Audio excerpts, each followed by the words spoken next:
It's been about 30 years since Harmony Korine wrote the iconic movie Kids for Larry Clark and scandalized America. And decades can flatten out the wrinkles that once made an artist feel exciting. But Korine is currently making some of the best work of his life.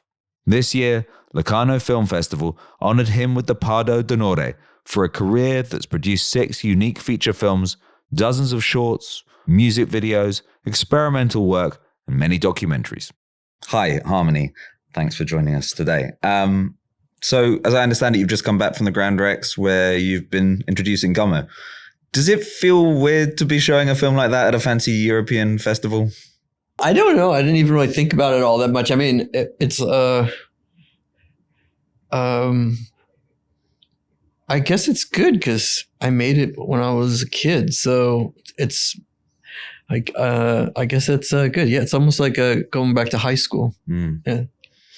You're here to receive the Pardo d'Onore Manor, which I'm told translates to like global Leopard, and to mark that, you're showing Spring Breakers and Gummo, right? Why did you choose those two? I don't know, really. I could have really chosen any of them. I think I probably just thought about it for like 1 second, and like I just thought like maybe those are a decent representation of like the time of, you know, the distance in time between them. Yeah, the Spring Breakers, when it is such a kind of a slice of the cultural moment at that time, you know, how, like, now that it's 10 years, which slightly blows my mind that it's been 10 years. When you look back at the film now and the culture then of like ATL Twins and like Riff Raff and stuff like that, how does it look to you today? How does it? Oh, like looking back, I don't know. Like to be honest, I'm not really ever think about stuff like that. I don't really know. I guess it's like, it's probably, definitely like a moment in time. It probably captured in some ways, like what was going on in, you know, at that moment. But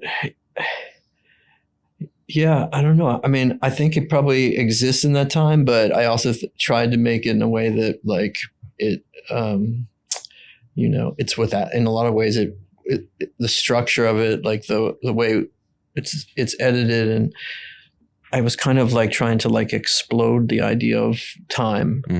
So it's of the time, but really of no time. I get that. And I mean, I suppose in some ways, like, that's the thing with youth culture movies as well, is that they can be quite timeless. Yeah. Because everybody feels the same when they're that age. Yeah, that's true. That's actually, yeah. I agree with that. And Gummo as well. I mean, but I suppose the difference with Gummo is you actually were that age when you were making it. Yeah. I was that. That's why I said it's like high school. Well, that was my first like movie, feature that I directed.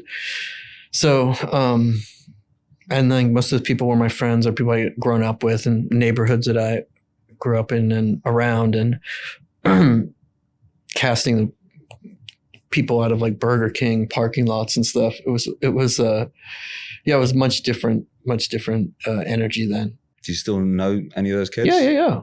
I talk to a lot of, I mean, I'm still friends with a lot of them. Yeah. Some of them died, you know, like the Black Dwarf, my friend, little Brian, he got run over by a car. I'm sorry. Yeah. I went to the funeral. It was pretty trippy. It was open casket. Oh, Jesus. Yeah. Never really understood open casket. Yeah, it was wild. Oh, I'm sorry. But I'd gone to school with him since like grade school. Yeah. Well, I mean, look, one thing I thought that like actually does kind of bring Spring Breakers and Gummo together is, am I right in thinking that Selena Gomez did Spring Breakers because her mum liked Gummo so much? Yeah, that's right. That's true. That's actually true, because I don't think Selena had seen any of my films up until that point, but her mom, I guess, had grown up with them. So yeah, her mom was like my age. That's really cool. Or even younger, maybe. Yeah. But I also think there's something kind of specifically in tune with your movies, in that the line between, at that point, literal Disney princess, and gummo, maybe the exact opposite, is so thin in American culture that, you know, there wasn't any line. They came together and worked together. Yeah. I remember it was like part of a kind of pop vernacular. It was like something that was like in the air at that time. Gummo. Spring Breakers. You're talking about Gummo? Yeah, I was talking about both. Well, that too, I guess. Yeah. I mean, I once kind of heard you saying about Spring Breakers that you tried to kind of cut it like it was a pop song.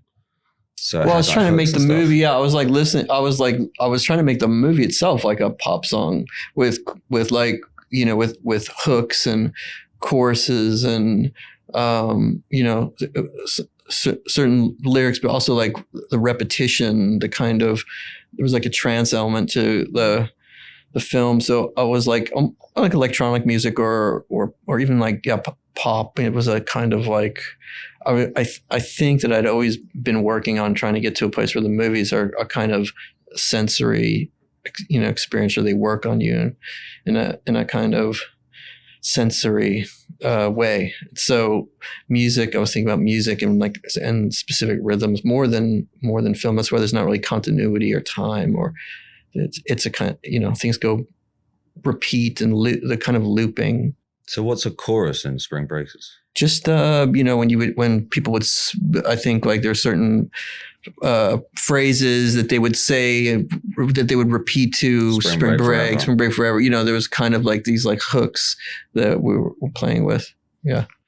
Like in both these films, you've, basically you've done quite a lot for like alternative Halloween costumes for the last 25 years. Yeah. Bunny Boy and the Balaclava. Oh, yeah. That's true. Like, are these images that kind of, so you're just like, oh shit, it actually would be really cool to have like gangsters in balaclavas and bikinis that were all neon? Yeah. Or are you like, oh no, I've written this story and then we've got a creative question here we've got to solve? No, it always, everything always, for me, starts with just the image, like pretty much just like an image, and never really starts with a story. I don't even really care that much. I care about story, but not really like the plotting of things.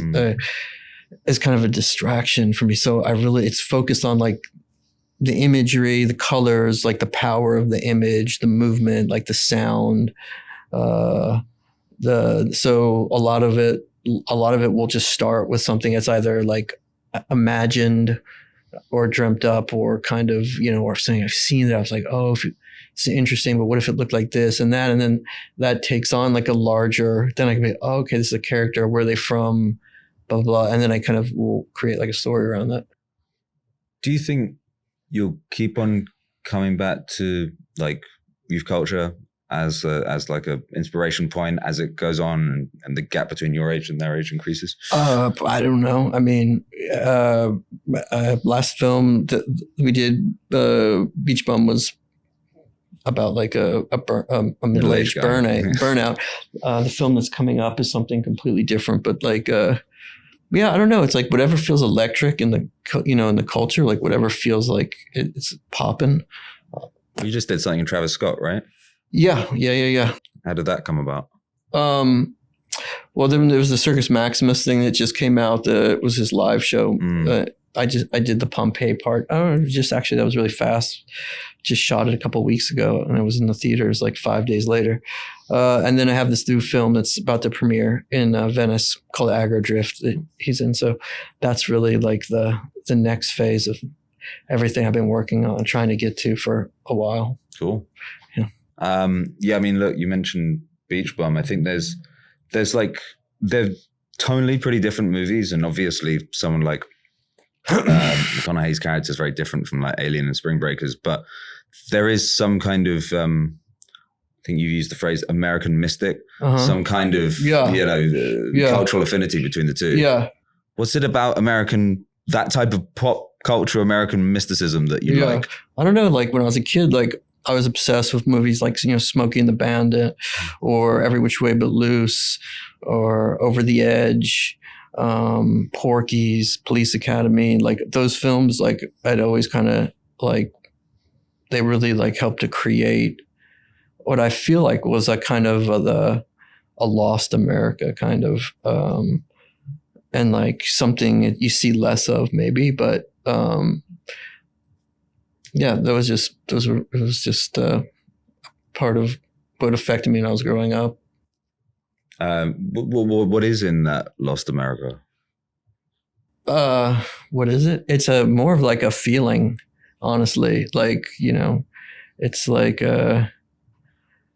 it's more like has to do with like if you look at that movie like Scarecrow or something like that, that's really like tapped into, or Straight Time.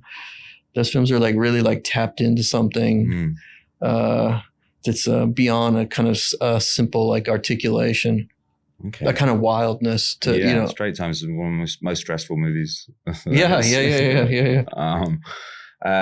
Does Miami give you that feeling? Yeah. I always feel like Miami is one of the most affecting places to watch on film because I'm English. I've only been there like once, but I always feel like I can smell it whenever. Yeah. That's true. Well, Florida in general, but like it's almost Florida and Miami, I guess. Miami's close to like Latin America, but the state of Florida is pretty much like its own country. Yeah. It has its own vibration. And it's very like the ambience and like the tone, like the feel of it, like the breeze, the palm trees, like the way the looks, the aesthetics. It's like pretty, it's like it's very like, strong. That's why I like lived there that's why I live there now, but I lived there for over a decade. Yeah, I loved it when there. It's a kind of I suppose this is just a classic American, but a good collision between kind of grotesque wealth and real culture. Exactly. Yeah. Totally. Miami is like really high and low culture, like smacked up. It's like the Trap and then like the the mansions and everything, and they're all constantly like playing off of one another. Trap house, mansions, all like bam, bam, bam. People go from one to the other. It's really about flossing. Like really, like the glow up is hard in Miami. You worried it's going to sink? No, not at all. It's not sinking. That's good. just some straight trash. Miami survives. It's totally fine, man. Okay, good. I'll stop worrying about it. No, yeah. Can you imagine a world in which like a kid starting to make films now could have a career like yours, or should we just be thinking about something different than traditional cinema? Yeah, I think like thinking different. I don't think I don't think about cinema traditionally. I don't even really think about it that I don't really think it exists that much anymore. I don't think like and I think probably as the years progress, it'll become like less and less like the dominant art form. I think it's just morphing into something completely new, exciting, What do you think that will look like? I mean, a lot of it is like gaming, gamification of things. Do you play? Yeah. Computer games? Yeah, definitely. I'm like we're making them now. And that's sick. But that's like and a kind of like this idea of like singularity where it's like everything is starting to just become one thing. It's like everything and nothing. Like there is no meaning. So it really frees you up. It's all kind of post meaning, right? So it's all just whether it's entertaining or not. You're gonna make a Gamma computer game? I've seen like things online of that, like people like messing around. That would be fun, but now making like new things. Sick. Yeah. Is that like a new company you started? Mm-hmm. Nice. Yeah. EDG LRD. Well, we're about to launch it soon. Oh, cool. Yeah. Congratulations. Thank you. All right. Well, do you want to know something weird? I'm actually an executive producer on one of your films. Yeah. I didn't have very much to do with it, but I said yes to it on Legend of Cambo. So, are you serious? Yeah, I love that. That's like I sent that to Terrence Malick the other day. Did you? Yeah. Because I was like, oh, did you see this? But man, wow, that's cool. Yeah. Cambo is amazing. I still try to, I haven't like seen, I don't know what. This was going to be my question. Is he all right? I honestly have no clue. I like looked him up a couple of times. I remember he was like active on social media for a bit, and then I haven't really heard. I mean, he was so raw. He was like real. It was like the real deal. How'd you find him? I mean, I found him. I was hanging. This rapper named Yellow Wolf was when I lived in Nashville. He was hanging out with him, and he had what are they called? Like a muskrat in his hair. Like he was wearing a cowboy hat, and then he pulled off, and there was like two or a raccoon. I forget. They were like these two like baby raccoons or muskrats, and they were just there. And I saw him beat up like two men, like two guys that were tweaking on like meth, wearing cowboy boots. And Cambo was like this little. I mean, he was probably like 20 at the time or something, and from Alabama, and he just like took these dudes on, threw one of them through a window. Fuck. I was so impressed. I was like, I just hadn't seen anyone like that. He used to walk around with like a holster gun, like I guess he's like 30 now. Yeah. Wow. Yeah. That film's got one of my favorite last credits. It says 2 days later, Campbell shot himself in the arm at his 21st birthday. That's true. That's actually true. Yeah. I think he accidentally discharged on, blew a hole through his arm. Yeah, that's true. That's one of the best. That was cool. That thing. That was a wild night. Shooting that. I remember I was like, whoa. He had that Tannerade and he would just go, he was blowing shit up. Did he realize that he'd become semi-famous? I think he knew. I mean, he lived in Alabama. You know, he like lived out in the, just in the film, he lived out in the middle of nowhere. I didn't see anyone for a while, but like he knew he was hanging out with rappers and, he was starting to like become a kind of like legend. So I think he probably knew. On a similar note, do you know what happened to the ATL twins? I do. They also completely. I talk to them on the phone sometimes, but they kind of dropped out a little bit. But they make art. Oh yeah. They just got obsessed with art. They actually make like really good art. What kind of stuff? Like they're painters, like they're really interesting. I think they've got like a huge warehouse in Atlanta. They just kind of for 10 years been painting. Oh, yeah. You should do a joint exhibition. I know. It's true. Just quickly. Yeah. Like, is it true that you lost an entire film shot by Leonardo DiCaprio and David Blaine in a house fire, which just features you getting into fights with strangers on the street? Yeah, I mean, that's probably true. I mean, there's like it's like a little bit more like varied, but yeah, I did like lose all that footage and I'm sorry, that sucks. No, I mean, again, I don't think it was a crazy time, but yeah, that's probably true. Mostly true. But it was filmed by other people, but yeah. Okay, fair enough. What was it going to be called again? Fight Harm. Yeah. I mean, I would have liked to have seen it. Yeah, but it was pretty like, I could never get close to being able to do that again. Yeah, that's called age. Yeah, it was rough. And then the only other thing I wanted to ask you about as well is, why did you want to make a dogma film after Gummo? Did it feel like a challenge, or were you inspired by like their work?